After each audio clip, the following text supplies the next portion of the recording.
Hello everyone, I am Srinivas Zamar from CSMSS Chhatrapati Shahu College of Engineering, Aurangabad. I am going to introduce the digital signal processing in this session. At the end of the session, student will understand the concept of digital signal processing, also get the basic knowledge of signals and system and how to represent the signals. Also, they can realize the block diagram of digital signal processing system, then identify the advantages and disadvantages of DSP system, as well as empathize the applications of DSP system. First of all, we want to know what is meant by digital signal processing, which is shortened as DSP. We can say that the signal processing with digital system is called as digital signal processing. Digital systems which are operated on digital signals. We can say example for digital systems like personal computers, microprocessor, microcontroller, and etc. Now, next is signal. It is very necessary to know the concept of signal. We can define signal as it is the physical quantity or a function which conveys a message or information which is based on numbers of dependent and independent variables. It's called as signal. We can say that signal is the message or information if we want to define it in communication engineering. If we want to represent this signal in terms of mathematics, then we can say it is the function. And basically, signal is the physical quantity which is based on dependent and independent variables. Variables are nothing but the changes. We are going to understand the concept of variable in next slide. Can you tell the example of signal? Yes, signal is ECG signal, mobile signal, TV signal, or etc. Basically, the signal is represented by x of t or x of n. As we can consider there are dependent and independent variables, we want to represent here the inner function t as the independent variable, whereas this x is the dependent variable which depends on value of t. It is representation in continuous time. If we want to represent in discrete time, it is represented as a x of n.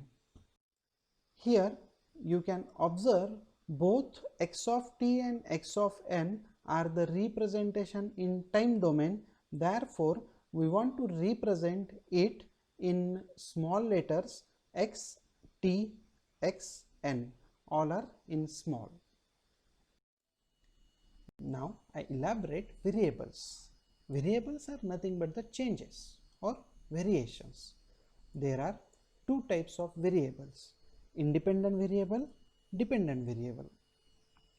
The variables which are not based on any other variables are referred as independent variable, whereas the variables which are based on value of independent variables are referred as dependent variable.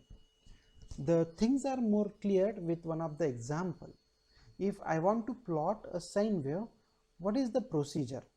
First, I draw x-axis, then draw y-axis, then consider x-axis coordinates, then obtain y-axis coordinate along with x-axis coordinates.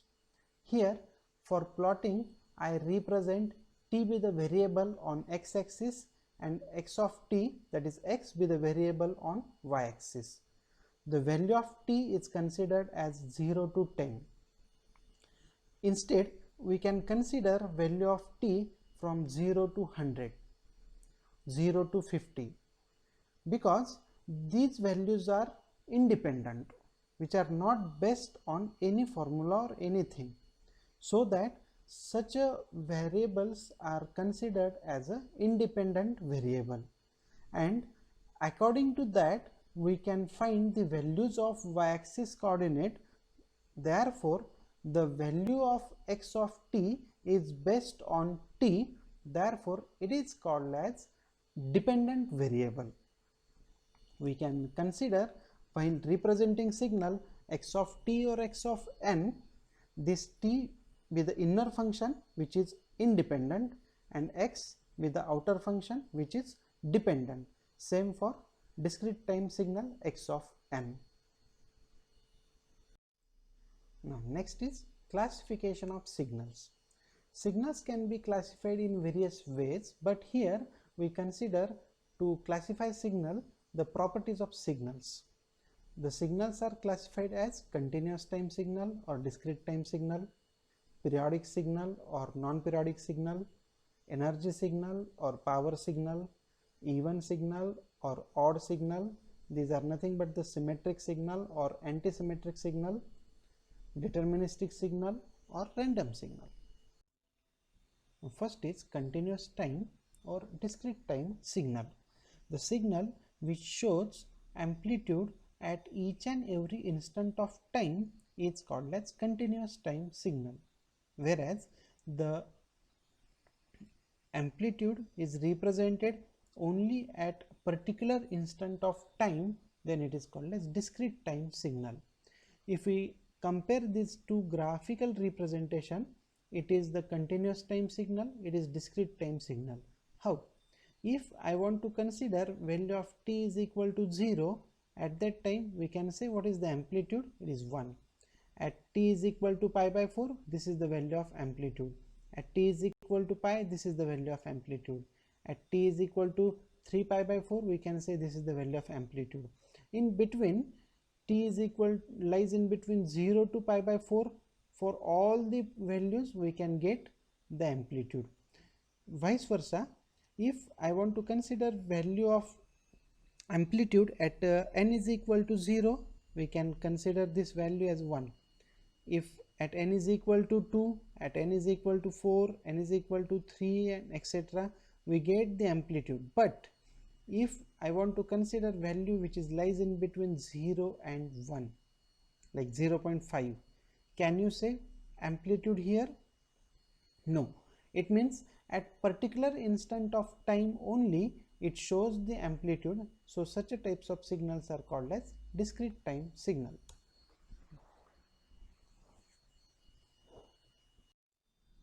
Now next is periodic or non-periodic signal. The non-periodic signal is also called as a periodic signal. There are two ways to identify periodic property of signal. First, we can observe graphical representation, and second, by analyzing mathematical representation. Graphically, if signal repeated after interval of time, it is called as periodic signal, otherwise non-periodic signal. If you observe here, for interval of time t, the signal is repeated. After this time again signal is repeated, again signal is repeated. So such a repetitions are represented with periodic signal. Otherwise here you cannot observe any repetition, so it is non-periodic signal. Mathematically we can represent it by x of t is equal to x of t plus t. If this condition is satisfied, then and then only the signal is called as periodic signal. The same condition is observed with the discrete time signal if x of n is equal to x of n plus n. Otherwise the signals are called as non-periodic signal. Now next is energy signal or power signal. Generally we can identify the value of average normalized energy or power of a signal. According to that, the signal is classified as energy signal or power signal. If average normalized energy for a signal is finite and non-zero, it is called as energy signal. What is the condition? E is not equal to infinity and E is not equal to 0. The same thing for power signal. If average normalized power is finite and non-zero, it is called as power signal. The value of energy and power is calculated for both continuous time and discrete time signal.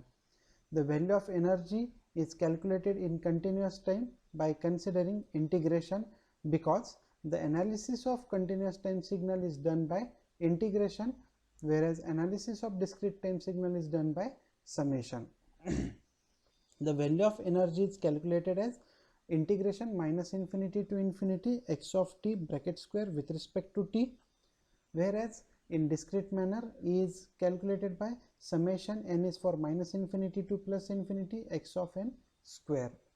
Similarly, value of power is also calculated for both continuous time and discrete time signal, as P is equal to limit t tends to infinity 1 by 2t integration minus t to plus t x of t bracket square with respect to t, whereas in discrete manner the term is considered in terms of summation as limit n tends to infinity 1 by 2n summation n is for minus infinity to plus infinity x of n square.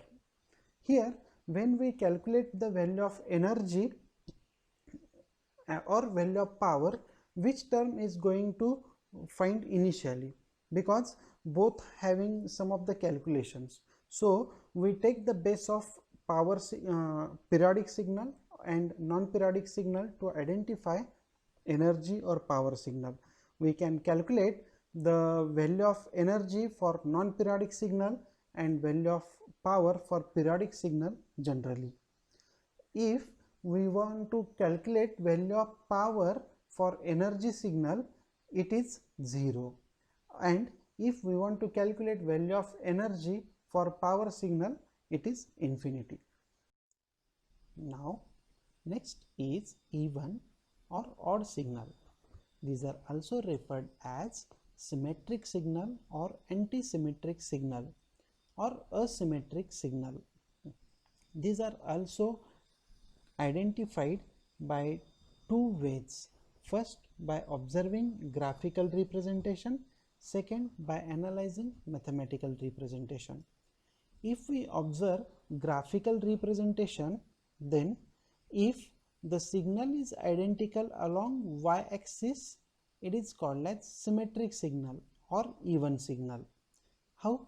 If I want to fold this signal along y-axis, if we fold this graph, nature of graph towards this side, it is overlapping. The same signal is obtained at this side if we fold this signal. Okay, so such a signals are called as even signal or symmetric signal. By observing this second signal, if we fold this signal along y-axis, this negative side is folded on positive side. At that time we can observe such a type of signal which is not identical. So such a types of signals are called as anti-symmetric signal or asymmetric signal. If we go through mathematical term, we can represent it by x of t is equal to x of minus t for continuous time, or x of n is equal to x of minus n for discrete time signal.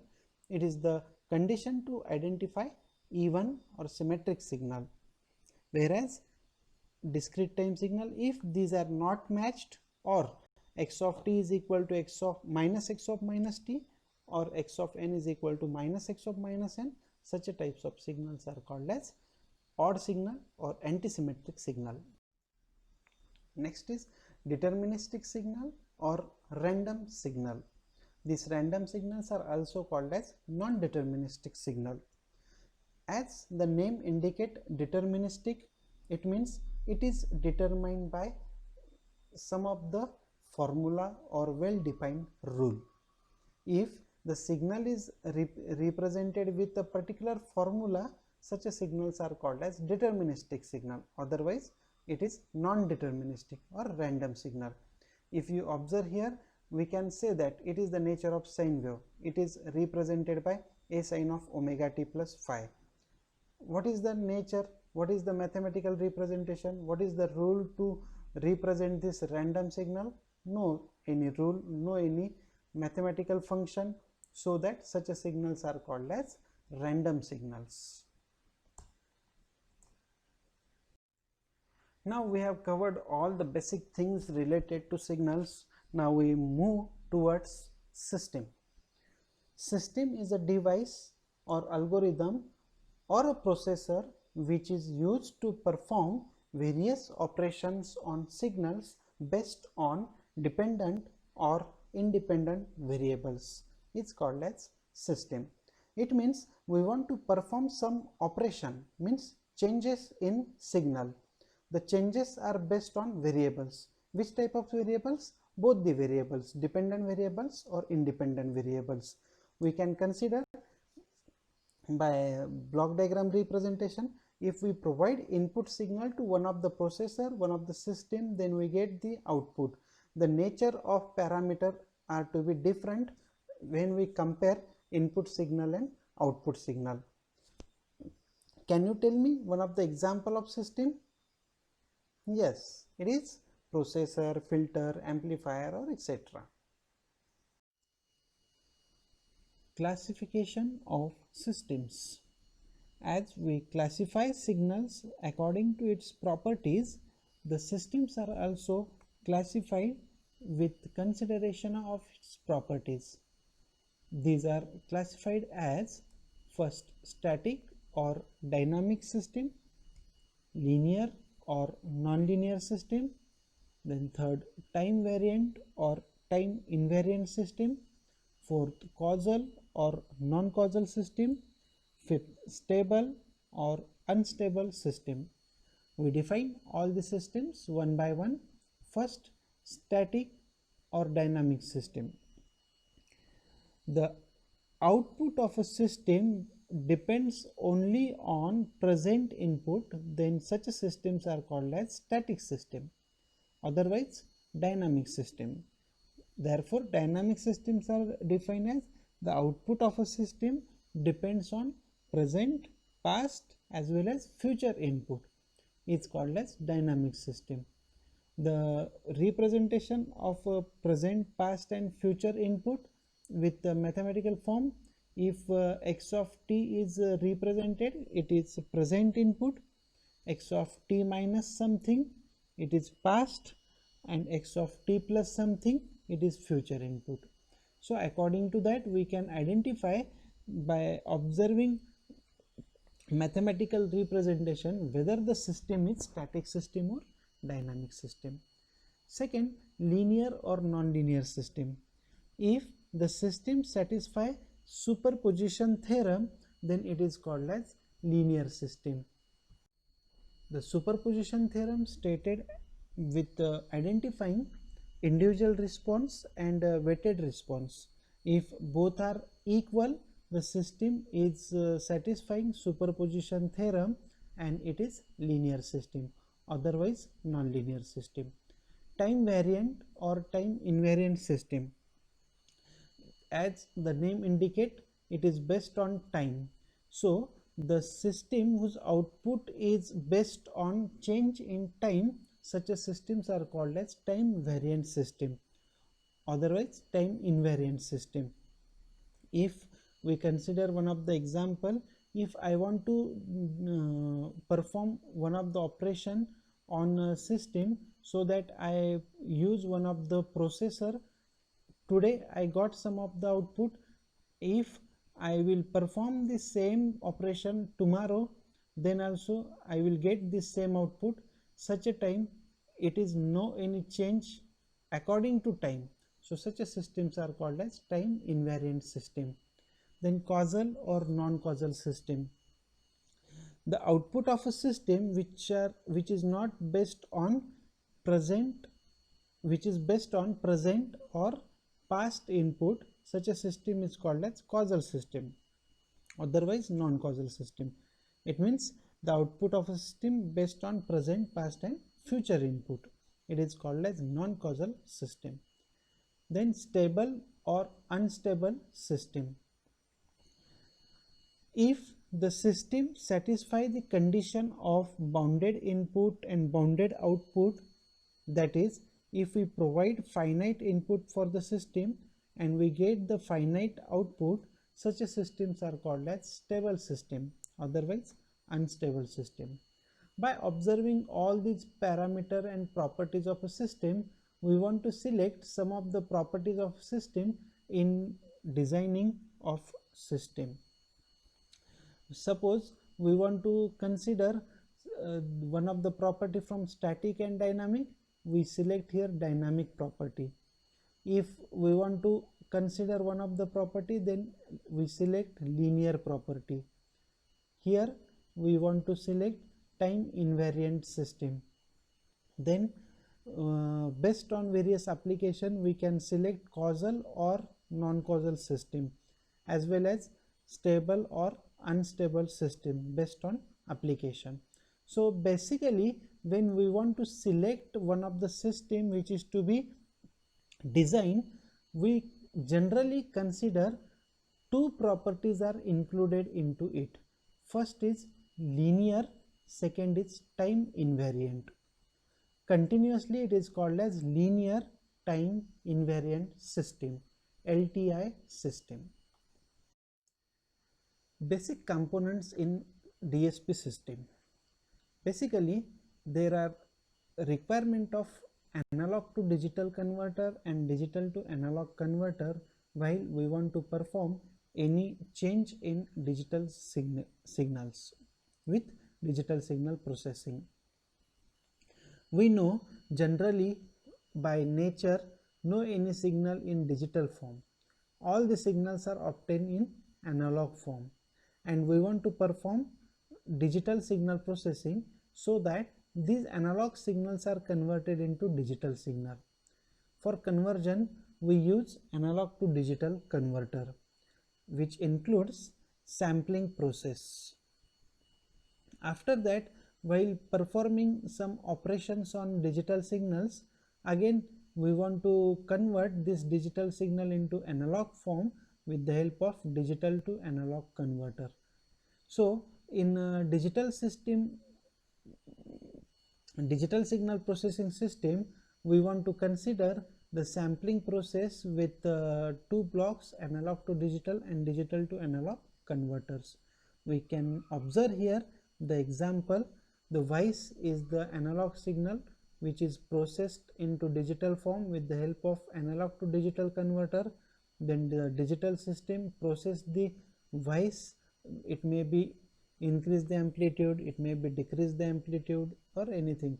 After that, again the signal is converted into analog form and provided to output side.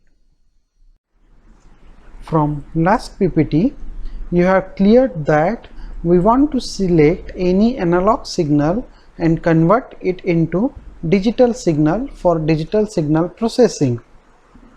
So why we are going to select digital signal processing instead of analog signal processing? Because of some advantages of DSP over ASP. First, physical size. The physical size of analog systems are large while digital processors are more compact, and also it is light in weight. Next, accuracy. Since analog systems are less accurate due to manufactured by active and passive components having some component tolerance, which is not occurred in DSP system. Then digital system is most flexible and versatile because of the software program and control programs can be easily modified, and also we can consider it is as a versatile. Digital signals can be stored on digital devices like hard disk, floppy disk, magnetic tape records, and hence it becomes transportable also. Then digital signal processing can be done offline. The mathematical analysis of a DSP algorithm can be routinely implemented because of use of summation instead of integration. Also, digital signal processing, in digital signal processing, the digital controllers are capable to perform some complex computational algorithms with constant accuracy and high speed. The digital signal processing systems are upgradable since the software it is software controlled. The possibility of sharing of DSP processor between several tasks is done, as well as the cost of microprocessor, microcontroller, digital signal processors are continuously going down. So digital signal processing have low cost value. Disadvantages of digital signal processing. First, system complexity. Because of analog to digital converter and digital to analog converters are associated to the systems additionally. Next, limit in frequency or bandwidth limited by sampling rate. Due to sampling, a band limited signal can be sampled easily without loss of information if and only if the sampling rate is greater than twice of bandwidth, which is the sampling theorem. Therefore, the signal having extremely wide bandwidth required fast sampling rate of analog to digital converter as well as digital signal processor. But practically it is not possible. It requires some time for conversion from analog signal to digital and again from digital to analog signal. Next, power consumption. As analog signal processor can be implemented by most of the passive components like resistor, capacitor and etc. that do not need much power. When we compare it with the digital signal processor, it is made by integrated circuits which are consisting of more numbers of transistors, like 4 to 5 lakhs of transistors are present in one of the chip. So as compared to ASP, the power consumption is more. So more power is required in digital signal processing. Now next is application of digital signal processing. As we know, the technological advancement in programmable digital signal processing helps to implement much and more real-time applications in digital systems. Also, it plays a very vital role in almost all the fields of science, engineering and technology. Some of them are observed here. First, biomedical engineering. We can apply DSP system for ECG, EEG, EMG monitoring, CT scanning, for X-ray machine, for MRI machine and etc. Also, one of the emerging field is speech processing, which includes speech synthesis, speech recognition, speech compression, speech decompression, etc. What is meant by speech synthesis? The conversion of text into speech, and recognition is the opposite process, conversion of speech into text. The compression and decompression are used to reduce the requirement of storage system. Also, it can be applicable for consumer electronics in audio video processing, music synthesis, audio video compression, decompression, etc. Then analysis of audio signal, then digital TVs and all. Then one more field, that is the image processing. We can also say it as digital image processing, which include pattern recognition, operations on image, then compression, decompression, etc. Pattern recognition is the identification of image or identification of pattern. Operations means we want to change some attributes of an image in this way. Next, communication engineering for spectrum analysis, for generation and detection of DTMF signal, for echo cancellation, noise cancellation and etc. Also, we can apply it for power electronics to analyze the switching current and voltage in power devices, which will help to reduce the losses. Then some of the applications are related to geology, to identify the magnitude of earthquake, to predict the nuclear explosion, as well as we can predict the movement of earth layers and etc. Also, it is useful in astronomy to determine the condition of stars according to the light received from the star. Now next is discrete time signals. Here we are focusing on discrete time signals because digital signal processing, it works on digital signals. The digital signals are nothing but the discrete time signals. So we want to define what is the discrete time signal. The signal which shows the amplitude only at particular instant of time, it is called as discrete time signal, shortened as DT signal. It is represented by x of n, and representation with functional method, graphical method, tabular method and sequence method. Then first method to represent the signal is a functional method, in which the signal x of n is represented with some function. Just like here, different values of n are considered, and for these values of n, the value of x of n are to be represented. If we read it as x of n is equal to 1, for which n is ranges from 0 to 2. It is equal to 2, for which n ranges from 3 to 4. It is equal to 3 for n ranges for, or n is equal to 5, and it is equal to 0 otherwise. It means the value of x of n is given by amplitudes 1, 2, 3 with these three conditions of n, like n is equal to 0, 1, 2, amplitude is 1. For n is equal to 3 and 4, amplitude is 2. At n is equal to 5, amplitude is 3. This is the functional method.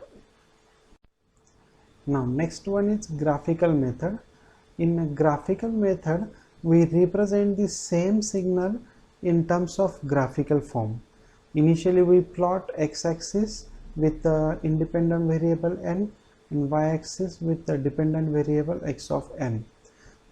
We represent the previous example, x of n is equal to 1 for n is 0 to 3, 0 to 2. So we consider n is equal to 0, n is equal to 1, n is equal to 2.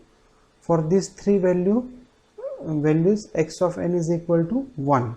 So at these 3 points we represent 1, 1, 1. After that we can represent next value, n is equal to 3 and 4, amplitude is 2. At n is equal to 5, amplitude is 3. And other than these values 0 to 5, all amplitudes are 0. It means otherwise it is 0. If we compare functional method with graphical method, the same example is represented with graphical method here.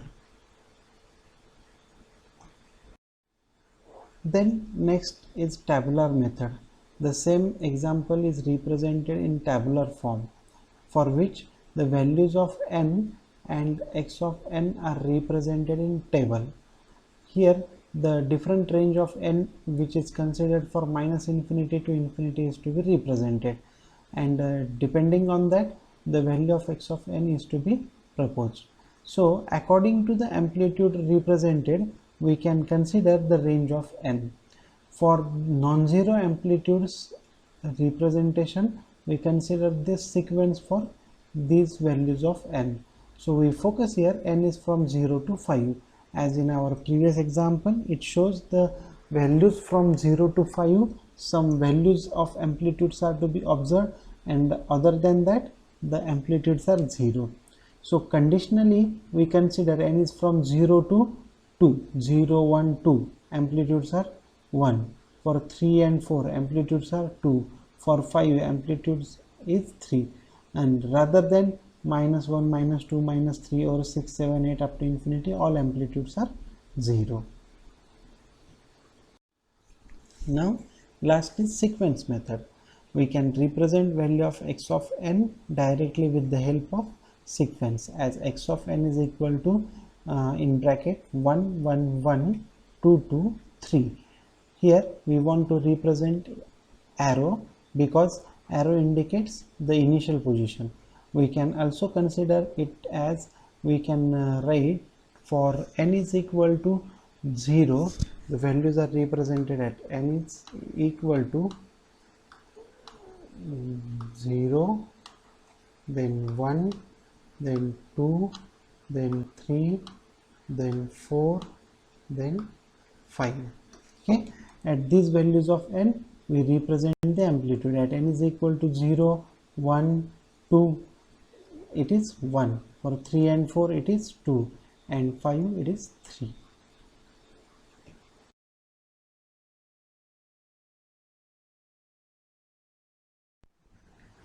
Now first is unit step signal.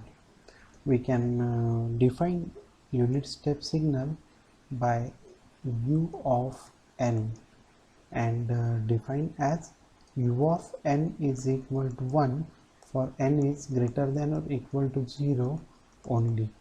It means if we consider the other values of n as n is less than 0, the amplitude is 0. We can plot this as, suppose we consider x-axis and y-axis coordinate, the value of u of n are obtained at different values of n. Suppose n is equal to 0, 1, 2, 3, 4, minus 1, minus 2, minus 3, etc. Then we want to represent the amplitudes. Amplitudes are 1 for n is equal to 0. For n is equal to 0, amplitude is 1. For n is equal to 1, amplitude is 1. For n is equal to 2, amplitude is 1. For n is equal to 3, amplitude is 1. For n is equal to 4, amplitude is 1, and so on.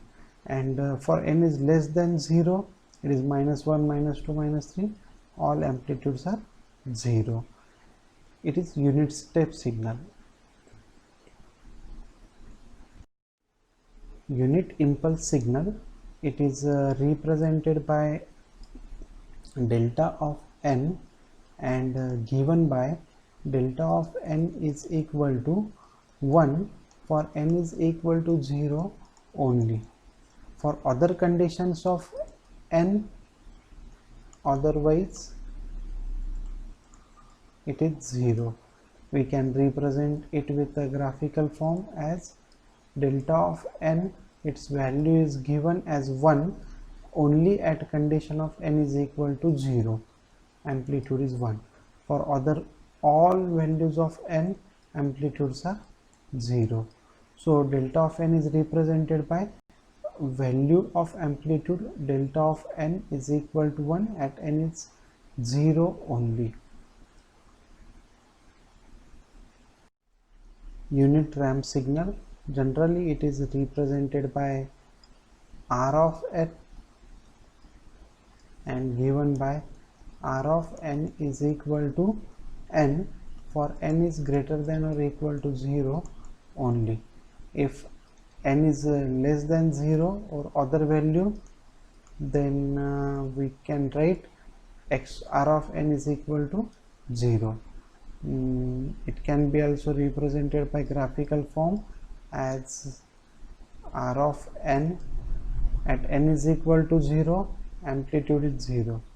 At n is equal to 1, amplitude is 1. At n is equal to 2, amplitude is 2. At n is equal to 3, amplitude is 3. At n is equal to 4, amplitude is 4, and so on. It means as we change the value of n, r of n is also changing in the same manner.